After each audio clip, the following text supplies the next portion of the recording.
Thank you, Danny. Hello, everyone. Jesse, it's always Jesse who says hello. Good to see you too, Jesse. Front row as well. How good is that? Get extra leg room at the front too. My name is Matt, one of the pastors here. It's good to be with you all this morning. We are continuing in our series in the book of James. Hey, I want you to think back to when you were a kid, which is a long time ago for some of you, and myself as well. Did you ever play that game with your friends where you would ask them, if you had 3 wishes, what would you ask for? Did you ever play that game? Yeah? Okay. If you were smart, like me, you'd use the first 2 wishes, but the last wish, you'd always wish for unlimited more wishes, wouldn't you? Which apparently someone told me this week you're not allowed to do that, but I think you can. Well, today I have the Christian equivalent of that question. I'll put it up on the screen. If you could ask God for one thing and he would give it to you, what would you ask for? In fact, why don't you turn to the person next to you? You've got 1 minute, ask them that question. Go for it.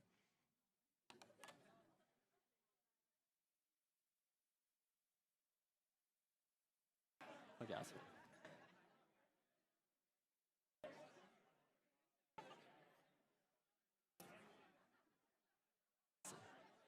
So what would you ask for? What would you ask for? Besides that.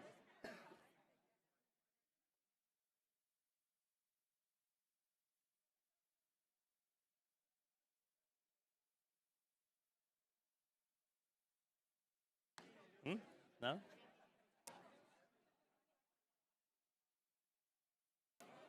Okay, bring it back. That's long enough. Bring it back. What would you ask for? Would it be wealth or fame or a long life? Maybe it's something that you've been desperately longing for in your life that you haven't been able to get. Maybe it's an answer to a big question about life or about God that you've been searching for. Did you know there's been one person in the Bible that God actually asked that question to? Do you know who it is? Solomon, there you go. King Solomon in the Old Testament, he was the son of King David. He became the king of Israel while he was quite young, they think around the age of 20. And God appeared to him in a dream and asked him this in 1 Kings 3. You can read about it. In verse 5, God asked him, "Ask whatever you want me to give to you." Now imagine you're 20 years old and you just become the king of Israel, and God appears to you in a dream and asks you, whatever you want, what would you ask for? Well, what King Solomon doesn't ask for is long life or wealth or fame or even the death of his enemies. What does he ask for? Wisdom, which is a pretty good answer for a 20-year-old to give, isn't it? And God is very pleased with this answer. And so he says to Solomon in verse 12, I don't know why there's an underline there. Anyway, it doesn't matter. I will do whatever you have asked. I will do what you have asked. I will give you a wise and discerning heart so that there will never have been anyone like you, nor will there ever be. So God gives Solomon what he asks for. Now Solomon goes on to write 2 of the books of the Old Testament, Proverbs and Ecclesiastes, both of which make up part of the wisdom literature of the Old Testament. The 3rd book in that part of the Bible is called Job. And each of these books is seeking to give the reader wisdom about what it looks like to live in God's world, what it looks like to live the good life in God's world as we encounter it. And now listen to how Solomon speaks about wisdom in that majestic poem or song in Proverbs chapter 8. Wow. I don't know what's going on with those slides. You can listen to me, they'll get fixed. In Proverbs chapter 8, it says this. It says, "Does not wisdom call out? Does not understanding raise her voice? At the highest point along the way where the paths meet, she takes her stand. Beside the gate leading into the city, at the entrance, she cries aloud. To you, O people, I call out. I raise my voice to all mankind. To you who are simple, gain prudence. To you who are foolish, set your heart on it. Listen, for I have trustworthy things to say. I open my lips and speak what is right. My mouth speaks what is true, for my lips detest wickedness. All the words of my mouth are just, none of them is crooked or perverse. To the discerning, all of them are right. They are upright to those who have found knowledge. Choose my instruction instead of silver, knowledge instead of choice gold. For wisdom is more precious than rubies, and nothing you desire can compare with her. Do you see the importance of wisdom? More precious than silver and gold. It's the thing that we should desire above all things. We should all want to be wise. There we go. We'll get off that. Or to say it in the negative, no one really wants to be a fool, do they? And so the question is for today, well, what does it mean to be wise? What does it mean to live a wise life? Well, in our passage today, James is going to contrast these two different types of wisdom that we saw in the passage that Danny read out. What he calls earthly wisdom, and he's going to contrast that with heavenly wisdom. Now, James is often described as the New Testament wisdom book. It's really clear that he's been heavily influenced by Proverbs, and he either quotes it or alludes to it many times throughout his letter. And as we've been going through this series, what we've said is James' concern is to show us what faith looks like, how faith works, what it looks like practically in our lives. But what makes James so practical is that over and over again, what he does is he invites us to examine our lives and to see if they match up with what we say that we believe. And so the question that James is going to ask us today is, well, what wisdom do you have? Is it true wisdom, heavenly wisdom, or is it false wisdom? Is it earthly wisdom? That's the question. What wisdom do we have? Now, if you need a structure for today, it's going to be quite simple. First, we're going to ask the question, well, what is wisdom? And then we're going to look at earthly wisdom, and then we're going to look at and contrast that with heavenly wisdom. Pretty simple. What is wisdom? Earthly wisdom, then heavenly wisdom. Let's start with a definition. What is wisdom? Well, simply put, wisdom is the ability to discern the relationship between things. It's to understand how things work together. And so, in other words, wisdom is knowledge in practice. It's one thing to know about something, but wisdom is being able to apply that knowledge practically to life. And so, for example, it's one thing to know about the notes on a piano, but it takes wisdom and understanding to know how those notes fit together to make a beautiful piece of music. But there's more to it than that, because the most famous verse in the book of Proverbs is this: the fear of the Lord is the beginning of wisdom. In other words, true wisdom begins with God, putting him in his rightful place at the center of all things, having a right fear of him. Now, fearing the Lord doesn't mean that you're afraid of him. It means that you understand who God is and you're in awe of him. You have a reverence of him that places him far above yourself. It's a fear that causes you not to run away from him, but to run towards him. That is the beginning of true wisdom. But it's also possible to have a type of wisdom that seeks to remove God. That's what James calls earthly wisdom. But a wisdom that seeks to remove God isn't wisdom at all. Rather, it's foolishness, because it fails to see the ultimate relationship between things, their relationship to God himself. You see this play out in the book of Romans as the Apostle Paul begins his critique of humanity in chapter 1. And so in chapter 1, verse 21, can you go to the next slide, please, Lara? It says, "For although they knew God, they neither glorified him as God nor gave thanks to him, but their thinking became futile and their foolish hearts were darkened." This is talking about humanity. "Although they claimed to be wise, they became fools and exchanged the glory of the immortal God for images."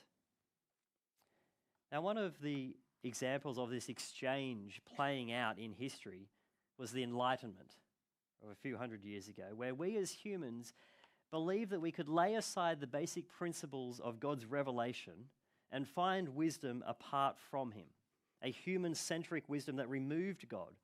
We celebrated this and called it the death of God, as we thought we no longer needed him and his wisdom. Instead, exchanged it for our own.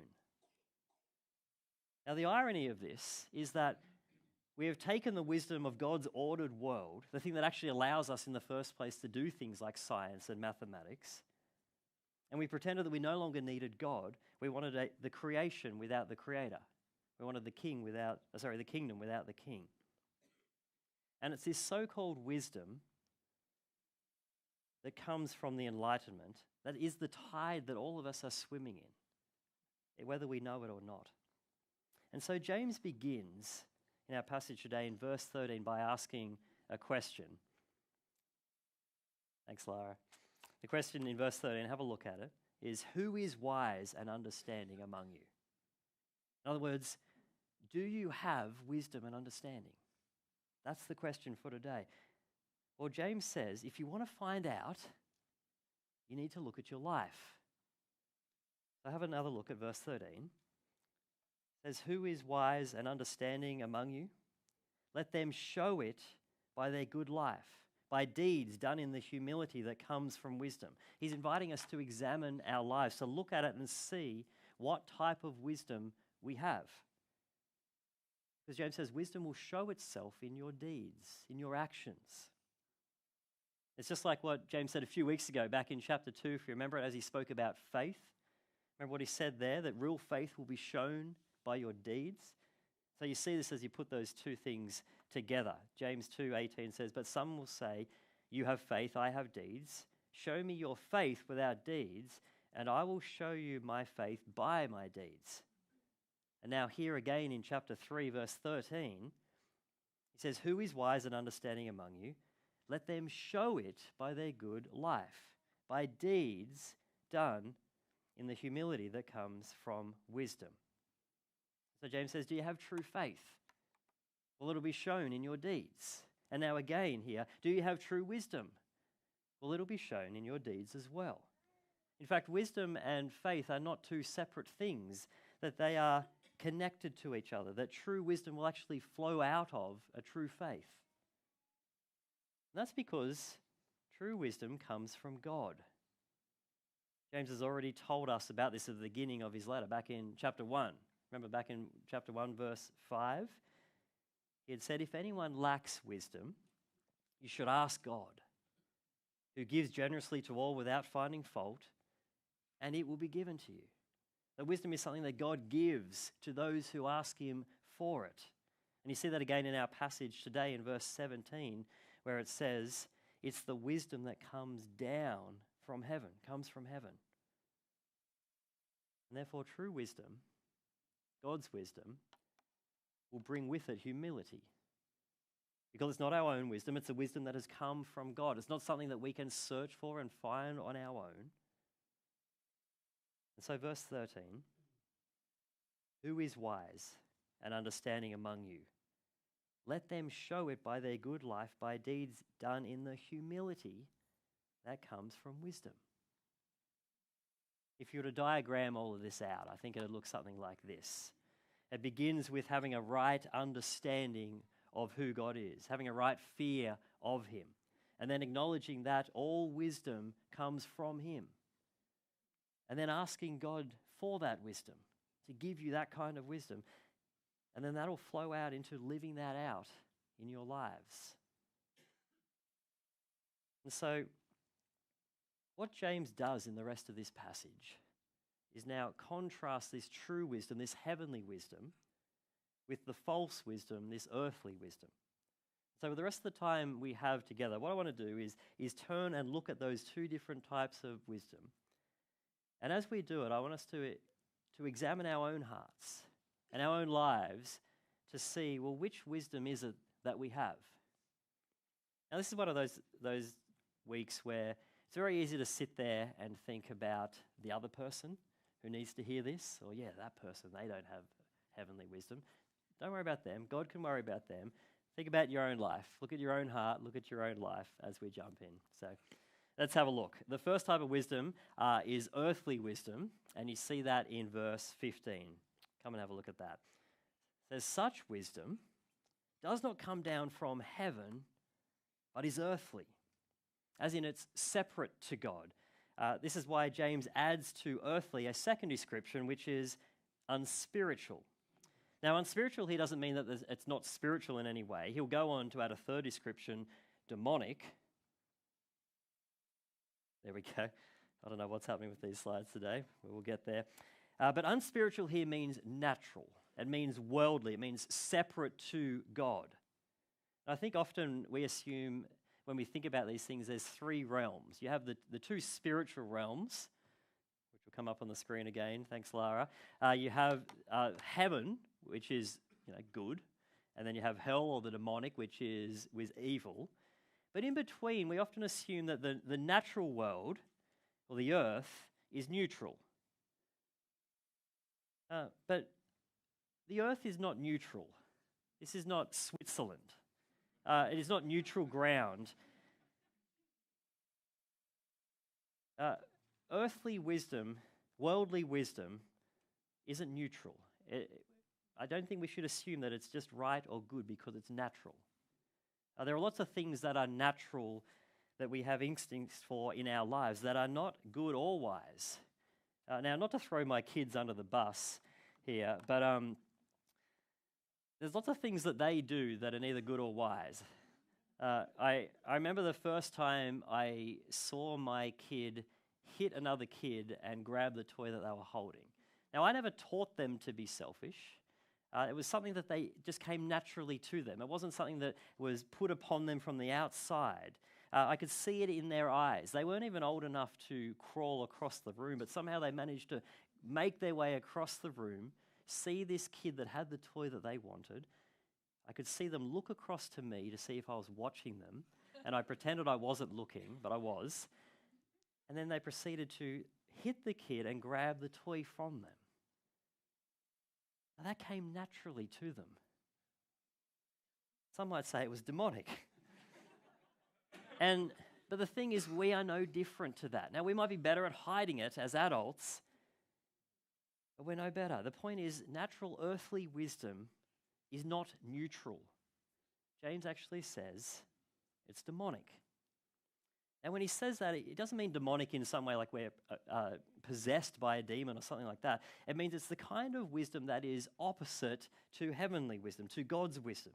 It's seeking to live in the world without relation to the God of wisdom.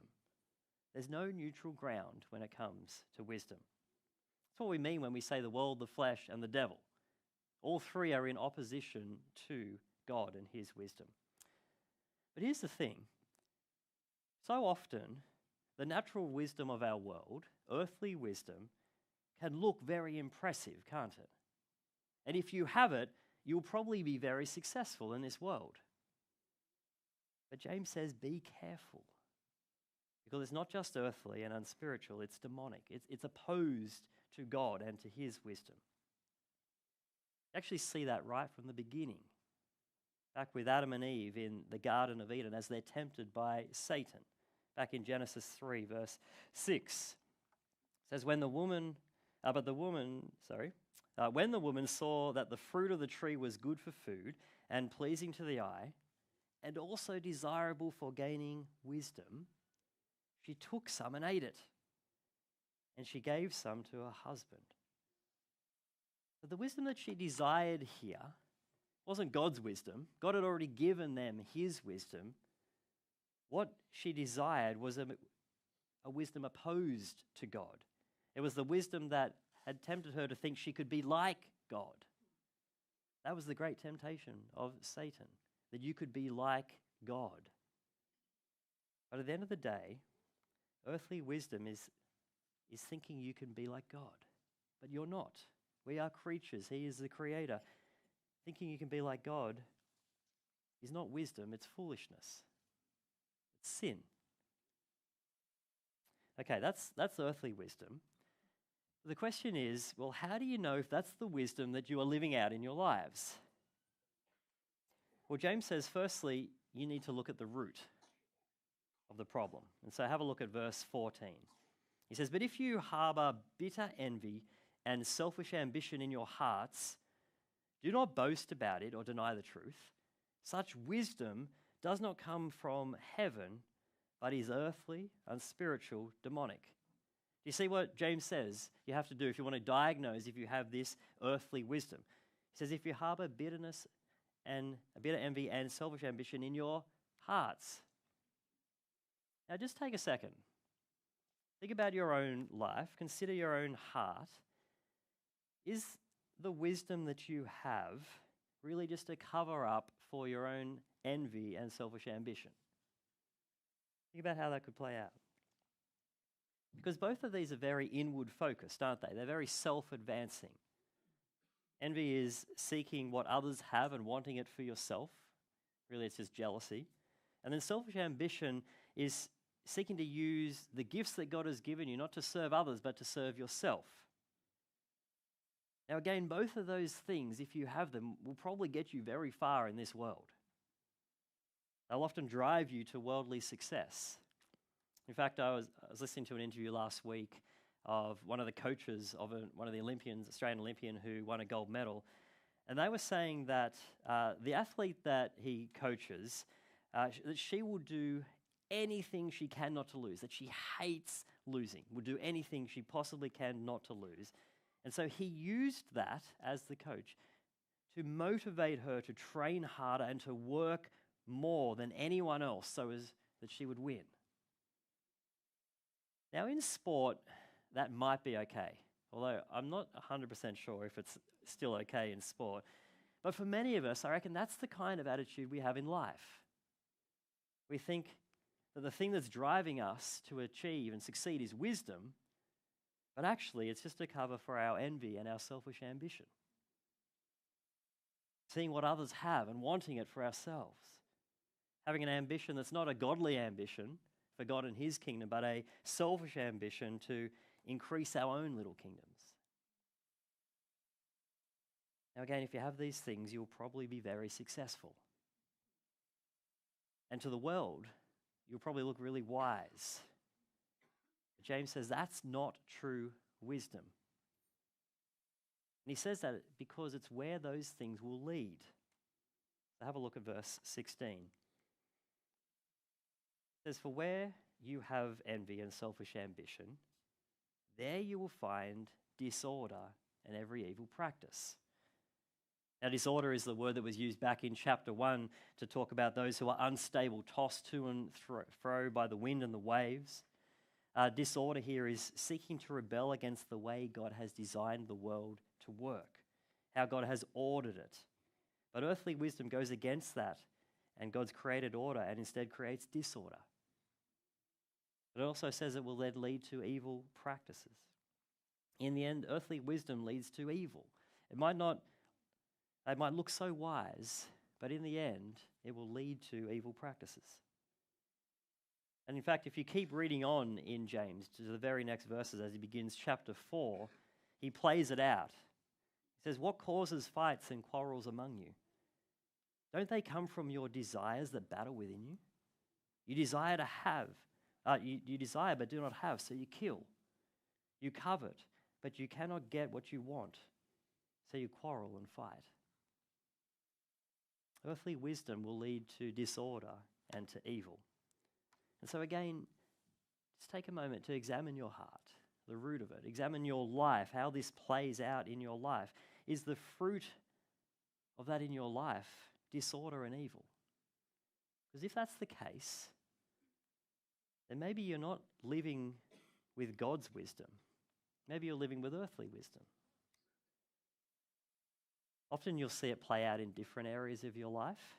For example, if you have selfish ambition, it might help you get ahead in your career. You might be very successful in your career, and that won't be disordered. But the disorder will play out in a different area of your life, in your family life, as you succeed in your career at the expense of building relationships with your spouse and your children. Work will be going great, but the disorder will be in your family. Earthly wisdom will eventually lead to disorder and evil in your life. Okay, that's earthly wisdom. But then there's another type of wisdom, a second wisdom, true wisdom, what James calls heavenly wisdom. You see that in verse 17. He calls it the wisdom that comes from heaven. Now, what does this wisdom look like in the heart? Because remember, earthly wisdom in the heart was full of bitter envy and selfish ambition. But what about heavenly wisdom? Well, we've already touched on this earlier on, but have another look at verse 13. Because it says, "Who is wise and understanding among you? Let them show it by their good life, by deeds done in the humility that comes from wisdom." What does it look like? What is the root of heavenly wisdom? Well, it's the opposite of selfish ambition. It's humility. God's wisdom will bring with it humility in our lives. And again, it's what it then leads to. And it leads to deeds, leads to actions in our lives. And in verse 18, James says, what you sow, you will reap. If you sow envy and selfish ambition, well, that will lead to disorder and evil practices in your life. But if you sow humility and peace, well, that will lead to a harvest of righteousness in your life. And so what does this heavenly wisdom look like in your life? Well, verse 17, James says, "But the wisdom that comes from heaven is first of all pure." Now, what does that mean? Well, pure here means to be without moral defect or blemish. In other words, wisdom is not just an intellectual thing, but it's an ethical thing.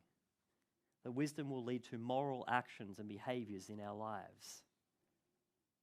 And so what James is going to do, to sort of flesh this out, is he's going to list 7 qualities that heavenly wisdom will produce in our life.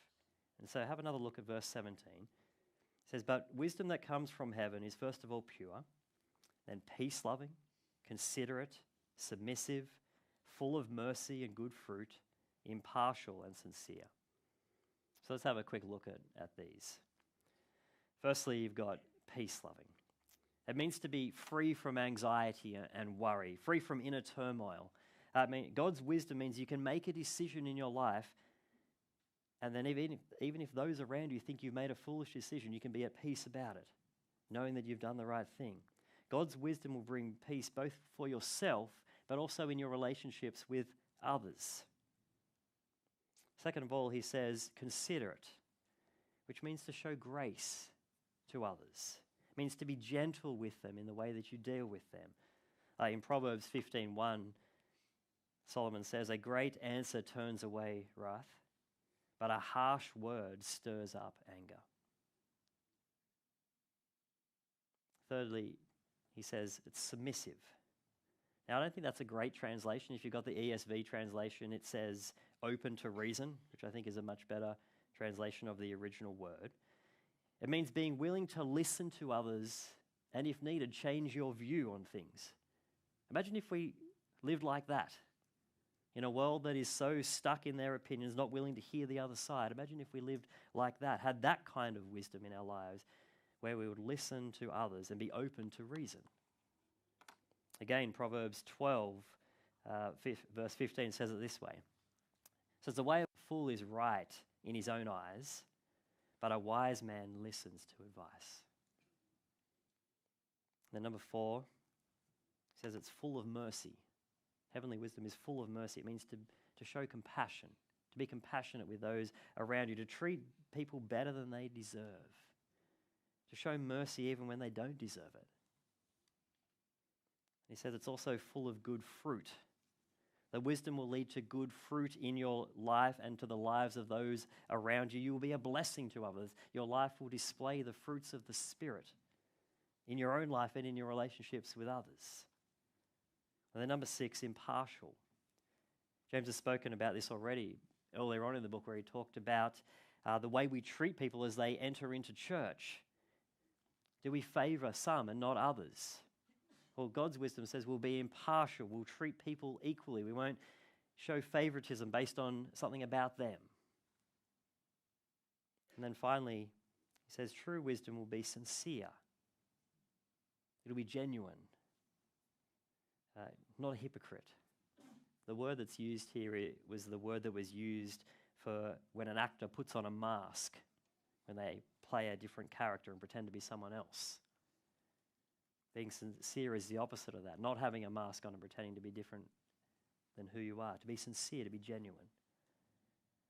And again, as you go through this list, what James is doing is inviting us to examine our lives and to see if we possess these qualities of what he calls heavenly wisdom.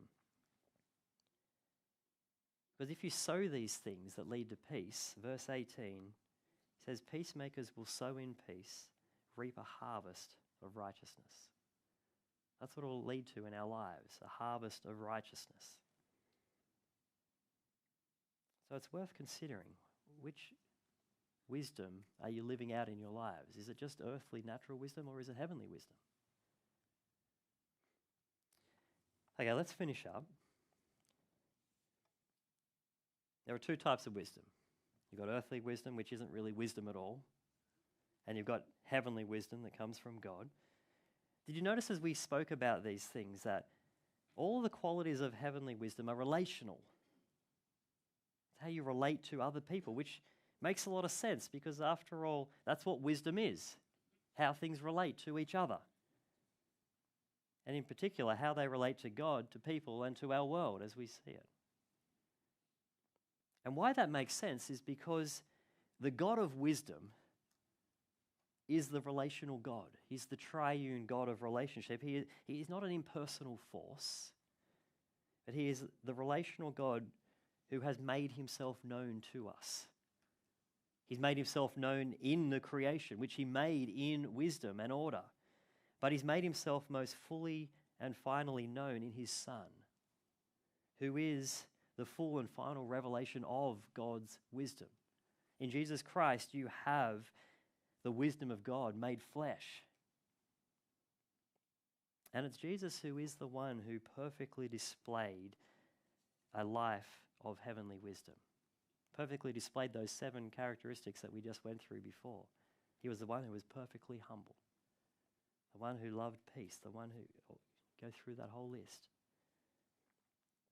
And it's in Jesus that God brings back together into relationship those things which have been broken apart by human wisdom. We are broken away from God through our human wisdom. But at the cross, in his wisdom, God brings back together that which was out of relationship. That's where his wisdom is on most full display in this world. Now, to the world, that looks foolish. The cross of Jesus just looks foolish. But to those of us who have a heavenly wisdom to see it, the cross is God's wisdom in all its fullness as he brings people like you and I back into relationship with him. That is the source of true wisdom. And so let me finish by reading to you from 1 Corinthians chapter 1, where Paul speaks of this. I think it's a beautiful passage. He says, "Where is the wise person? Where is the teacher of the law? Where is the philosopher of this age? Has not God made foolish the wisdom of the world?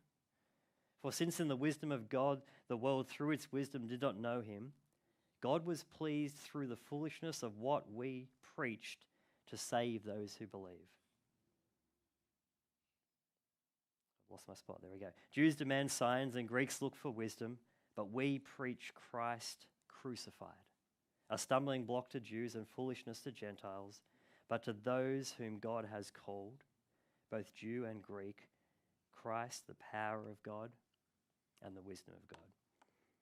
In Jesus Christ and his cross, we have the wisdom of God on full display, the wisdom that brings back into relationship us and God.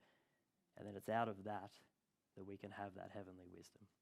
So let's pray that we would have that in our lives, that we would live that out. Father, we thank you that true wisdom comes from you, that you are the source of all wisdom, and that wisdom is not an impersonal force, but it was made flesh in the person of your Son, who is in himself your true wisdom.